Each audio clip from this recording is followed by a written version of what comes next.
What if confidence is not something you have to wait for, but something you build after you have already started? This is the part most people get wrong.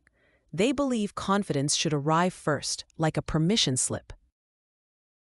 They think one day they will wake up feeling ready, calm, certain, and fearless, and only then will they finally send the application, start the business, record the video, speak up in the meeting, or change the direction of their life.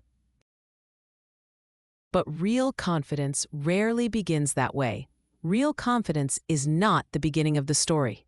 It is the reward your brain gives you after you prove, through action, that you can survive the thing you were afraid of. Imagine a woman standing outside a room where she is supposed to give a short presentation. Her hands are cold, her mouth is dry, and her mind is doing what minds love to do. It is inventing disasters. What if I forget everything? What if they notice I am nervous? What if I sound stupid? In that moment, she does not need perfect confidence. She needs one small action. She needs to open the door, walk in, and begin with the first sentence. And here is the surprising part. The sentence does not have to be perfect. The room does not have to feel safe.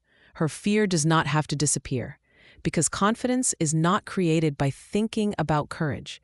It is created when the brain collects evidence and says, I did that, and I am still here.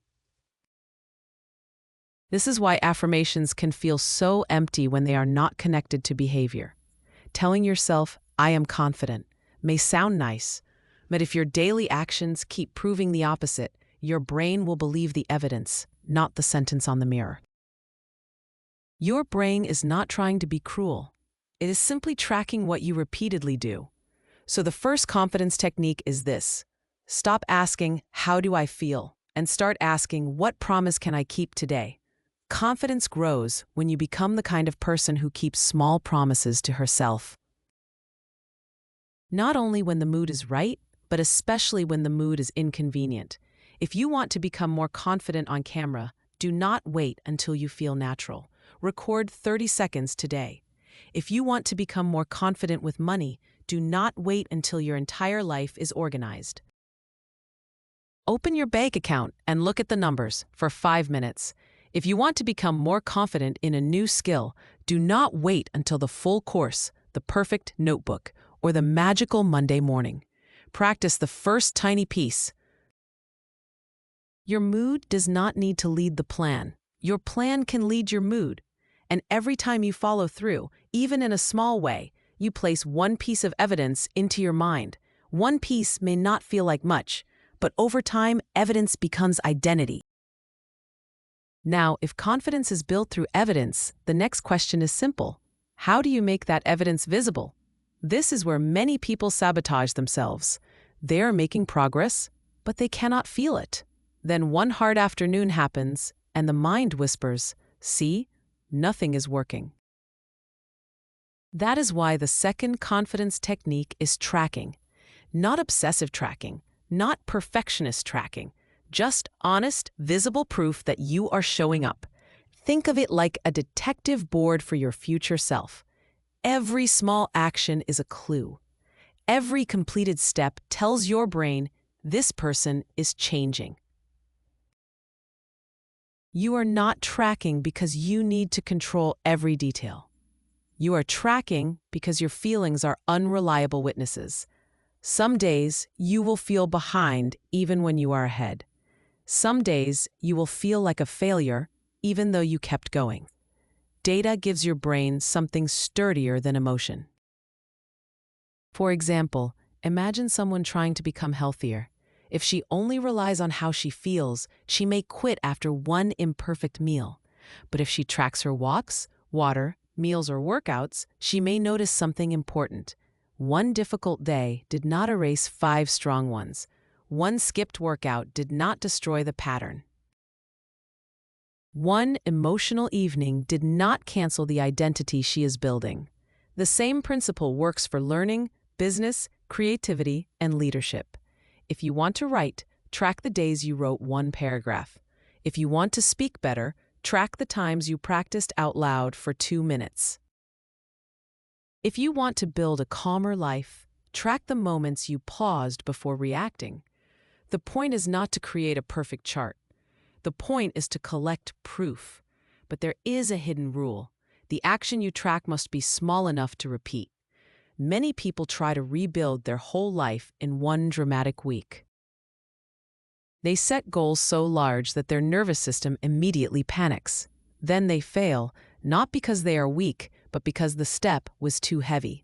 Tiny tweaks do the opposite. They make success almost unavoidable. Open the document, record one line, walk for 5 minutes, read one page, send one message.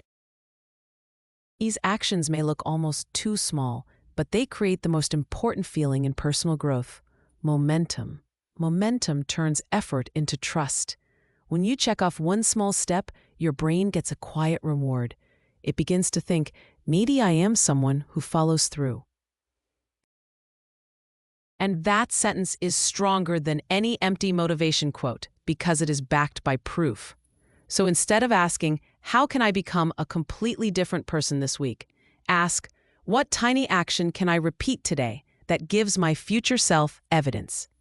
Confidence does not need a dramatic entrance. Sometimes it begins with one honest record of progress. But what if even the tiny step feels scary? What if your heart races before you record the video, send the message, start the project, or have the conversation? This is where the third confidence technique matters most. Do not wait for fear to leave before you move. Fear is not always a warning that something is wrong. Sometimes fear is simply your brain meeting uncertainty. Your brain is built to protect you, not to make you successful. So when you try something new, visible, honest, or uncomfortable, your brain may react as if you are stepping into danger. It may tighten your chest, speed up your thoughts, and beg you to avoid the situation. Not because you are incapable, but because the brain prefers the familiar, even when the familiar keeps you small. The mistake is believing that fear must disappear before action becomes possible. In reality, fear often fades after movement begins. Think about standing at the edge of a swimming pool. The moment before you jump can feel worse than the water itself. The mind stretches the fear into something huge. But once you jump, your body adjusts. You are no longer negotiating with the idea. You are inside the experience. The same happens with confidence. The first seconds may feel messy. Your voice may shake. Your hands may sweat. Your thoughts may run in every direction. But if you stay, breathe, and continue, your nervous system starts learning. This is uncomfortable, but it is not dangerous. That lesson is priceless. A helpful image is this. Instead of trying to throw your fear away, imagine putting it in a bag and taking it with you. You do not need to argue with it. You do not need to pretend it is gone. You can simply say, you may come with me, but you are not making the decision. This changes everything. Fear becomes a passenger, not the driver. So the practical formula is simple. Choose one area where you want confidence. Break it into the smallest possible action. Track that action so your brain can see the evidence. Then do it while feeling whatever you feel. Nervous is allowed, shaky is allowed, imperfect is allowed. Avoidance is the only thing that keeps confidence from growing.